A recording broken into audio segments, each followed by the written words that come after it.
کہ افسوس اس بات پر ہوتا ہے مٹاری، افسوس اس بات پر ہوتا ہے مٹاری کہ لوگ سجدہ خدا کو چھوڑ کر غیروں کے قدموں میں پڑے ہیں، چھوڑ کر سجدے کو مسلمان غیروں کے قدموں میں پڑے ہیں۔ میں نے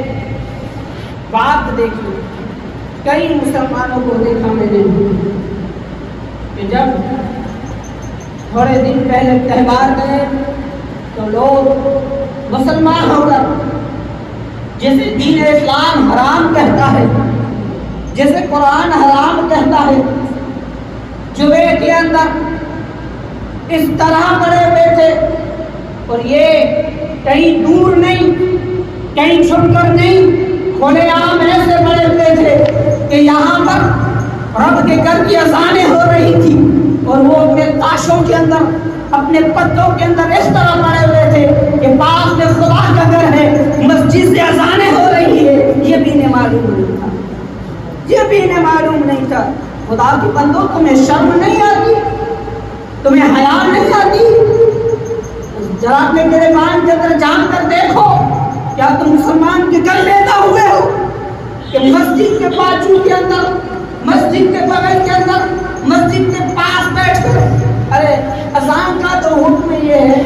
کہ اگر کوئی بندہ بات کر رہا ہو، اذان ہو، تو حکم تو یہ ہے کہ باتوں کو بند کر دیا جائے۔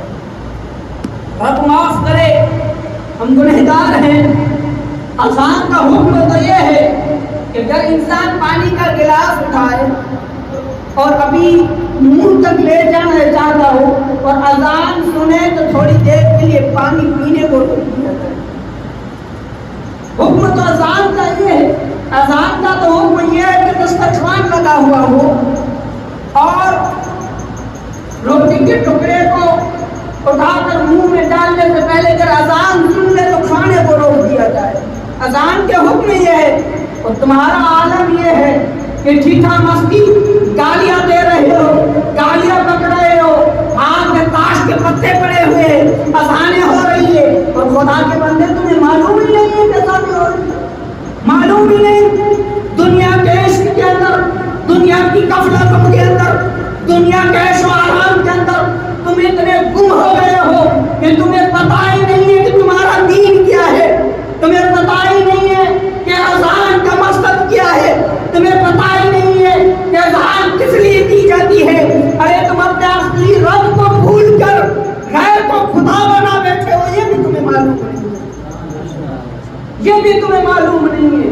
ہاں، برا لگے تو جا کر گھر کے اپنی 2 روٹیاں زیادہ کھا لینا، مجھے اس سے کوئی اعتراض نہیں ہے۔ میں نے کئی مسجدوں کو اسی بیان پر،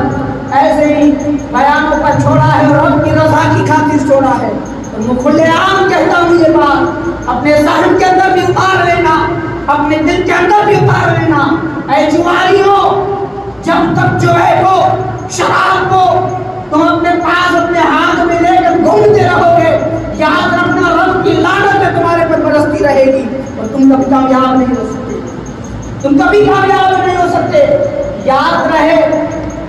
تم شراب کی بوتل کو ہاتھ میں لے کر، تاش اور پتے کو ہاتھ میں لے کر اگر یہ کہتے ہو کہ تم مسلمان ہو، تو پھر میں کہتا ہوں کہ جہاں تم تاش کے پتے کھیل رہے ہو اور جہاں گالیاں بک رہے ہو، جہاں ہنسی مذاق کر رہے ہو، اذان کا جسے ادب نہ ہو، اللہ اکبر کی صدا کا جسے ادب نہ ہو، وہ مسلمان ہو ہی نہیں سکتا۔ تم مسلمان ہو ہی نہیں۔ اگر مسلمان ہوتے تو تمہیں اذان کا ادب پتہ ہوتا، جب تم مسلمان ہوتے تو اللہ اکبر کی صدائیں تمہارے کانوں کے اندر گونجتی، تمہیں پتہ ہوتا، شرمندہ ہوتے کہ مولا ہم مانتے ہیں کم گنہگار ہیں، مولا ہم مانتے ہیں سیاہکار ہیں، لیکن مولا تو کریم ہے، یہ کہہ کر کھڑے ہو جاتے، یہ کہہ کر تاش کو چھوڑ دیتے،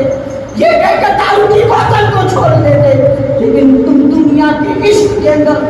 دنیا کی دولت کے پیچھے اتنے گم ہو گئے ہو، اتنے گم ہو گئے ہو کہ راہ راست تمہیں معلوم نہیں۔ اور جب بات ہوتی ہو تو یہ کہتے ہو کہ فلاں آدمی بڑا ہے، فلاں آدمی پیسے والا ہے، وہ یہ کرتا ہے، وہ یہ کرتا ہے۔ خدا کے